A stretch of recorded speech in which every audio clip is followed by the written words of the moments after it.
ఎన్టీఆర్ గారి గురించి తెలియంది ఏదైనా ఒక్కటి ప్రజలకు తెలియంది కానీ ఏదో ఇష్టంగా తినేదో లేకపోతే ఇష్టంగా చేసే పను ఏదన్నా ఒకటి ఉంటే నాతో షేర్ చేసుకోండి.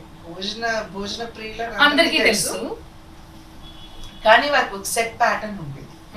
ఆయన ఈ మధ్య కాలంలో మనం చాలా వింటూ ఉంటాం, హై ప్రోటీన్ డైట్ అని, ఆ రకంగా మనం వింటూ ఉంటాం.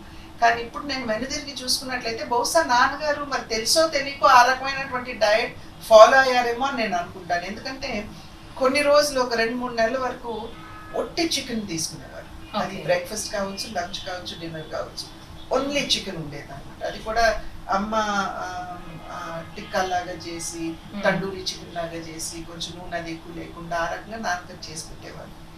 3 నెలలు 2 నెలలు 3 నెలలు అయిన తర్వాత షూటింగ్కి వెళ్తూ ఎప్పుడు అమ్మ కార్ దాకా, అంటే మరీ కార్ దాకా కాకపోయినా ఆ గడప దాకా వెళ్ళేవారు అనమాట. వెంట అక్కడ నుండి నాన్నగారు ముందుకు వెళ్ళేవారు. ఆ గడప దగ్గరికి రాగానే నాన్నగారు అనేవారు, తారకం నాకు ఇంకా కోడి వద్దు తారకం అని చెప్పి వెళ్ళిపోయేవారు. ఇది కావాలి అని ఎప్పుడు అనేవారు కాదు. కానీ మా అమ్మగారు వెంటనే ఎప్పుడైతే ఆయన నాకు కోడి వద్దు అని అన్నారు, వెంటనే అమ్మగారు దాన్ని తోటకూర వెల్లుల్లిపాయకి మార్చేసేవారు. ఇంకా దాన్ని అచ్చంగా అదే తీసుకునేవారు. సో ఆ రకమైనటువంటి డయట్ ప్యాటర్న్స్ నాన్నగారికి ఉండేవన్నమాట. సో సాధారణంగా బయట అందరూ ఆయన బాగా తినేస్తారు అని అనుకునేవారు, కానీ ఆయన పాపం యాక్టింగ్ ప్రొఫెషన్లో ఉండటంతో ఆయనకి తినాలి అని అనుకున్న చాలా ఆహారం కూడా ఆయన పాపం తీసుకోలేకపోయేవారు. So he used to tell us అన్నమాట, you should not eat to live but you should live to eat అనేవారు. అంటే వారి ప్రీతి ఏదైతే ఉందో ఆ రకంగా చెప్పి మాకు కన్విన్స్ చేసేవారు. అండ్ ఆయన భోజనం అంటే ఫుల్గా చేయలేదు, because he has to maintain himself. అంటే ఇప్పుడు ఉన్నటువంటి హీరోల్లాగా అప్పట్లో లేదు కదండి, బట్ ఆయన కూడా కొంచెం మెయింటెనెన్స్ ఉండాలి అనేటువంటి ఆలోచనతోటి ఆయన తను తినలేనటువంటివి కూడా ఎదుటి వాళ్ళ చేత తినిపించేవారు. సో సాధారణంగా వచ్చినటువంటి వాళ్ళు ఈజ్ అ వండర్ఫుల్ హోస్ట్ అనే కన్నా అమ్మో భోజనంతో మమ్మల్ని ఇబ్బంది పెట్టేస్తున్నారు అని అనుకునేటువంటి సందర్భాలు చాలా ఉండేవి. But he was a wonderful person in that sense అన్నమాట.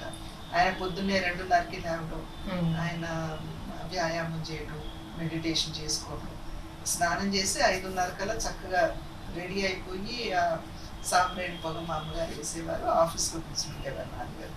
So that is the thing ఇప్పుడు కూడా నాకు గుర్తుంది.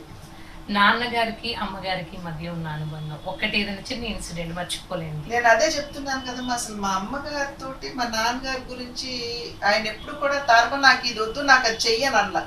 ఓకే, ఆయన మనసు ఆయన ఇష్టాన్ని గుర్తించి అమ్మగారు దానికి అనుగుణంగా వెళ్ళిపోయేవారు. సో వారిద్దరు ఎప్పుడు కూడా వాగ్వాదంలోకి దిగటం మేము చూడాలి. ఎప్పుడైనా ఏదన్నా చిన్నమ్మాయి చదవాలనుకుంది అంటే కాదు అది చదివితే బాగుందేమో డిస్కషన్స్ ఉండే, కానీ గట్టిగా ఒకరి మీద ఒకరు ఆర్గ్యూ చేసుకునే ఎప్పుడు కూడా నేనే కాదు మేము ఎవరూ కూడా వినలేదని చెప్పొచ్చు. నాన్నగారికి కోపం వస్తే చాలా ఎక్కువ, ఆయన కోపం వస్తే ఆయన వాడే మాట ఏం మనకి మతులు పోతున్నాయి అనేవారు. ఆయన ఆ సెంటెన్స్ అన్నారంటే మాకు అర్థమైపోయేది, ఓహో నాన్నగారి కోపం వచ్చింది అని. సో మేము వెంటనే కన్సల్ట్ చేసుకునేవాళ్ళం. అంతేగాని మా ఒంటి మీద నాన్నగారు చేయి వేయటం కానీ దెబ్బ పట్టడం కానీ ఎప్పుడు ఆ రకంగా లేదన్నమాట. సో మాటలతోటే మాకు క్రమశిక్షణ నేర్పించారు, ఆ క్రమశిక్షణతోటే కొనసాగి. నాన్నగారు బతుకుంటే ఈ విషయాన్ని నేను ఖచ్చితంగా అడిగేదాన్ని, లేకపోతే ఈ విషయంలో నేను నాన్నగారి సలహా తీసుకునేదాన్ని అని ఎప్పుడైనా మీకు అనిపించింది? నా public life entry itself I would have asked. అసలు ఆ రకమైనటువంటి సిచ్యువేషనే నాకు వచ్చేది కాదని నేను అనుకుంటాను. నాన్నగారు ఉన్నట్లయితే నేను బయటకు వచ్చేటువంటి అవకాశం కానీ అవసరం వచ్చి ఉండేది కాదు. అండ్ ఒకవేళ అటువంటి అవసరం వచ్చినట్లయితే ముందు he would have been the person that I would have spoken. అసలు ఎప్పుడైనా మీరు పాలిటిక్స్ లోకి వద్దాం అనుకున్నారా? లేదు. ఇన్ఫాక్ట్ 2 సార్లు నాన్నగారు స్వయంగా నన్ను అడిగారు, నువ్వు వస్తావమ్మా, అందరూ నువ్వు వస్తే యునానిమస్ గా గెలిచిపోతామని అంటున్నారు, నువ్వు వస్తావా? అప్పుడే వెంకటేశ్వర గారు పార్లమెంట్కి వెళ్ళడం జరిగింది, అప్పుడు పచ్చూరు నియోజకవర్గానికి అడిగారు. బట్ అప్పుడు ఏంటంటే చిన్నపిల్లలు, నాకు కూడా ఇంట్రెస్ట్ లేదు, సోషల్ లేదు నాన్న, పిల్లలు చిన్నవాళ్ళని చెప్పి నేను దాన్ని తిరస్కరించడం జరిగింది అన్నమాట 2 పర్యాలు.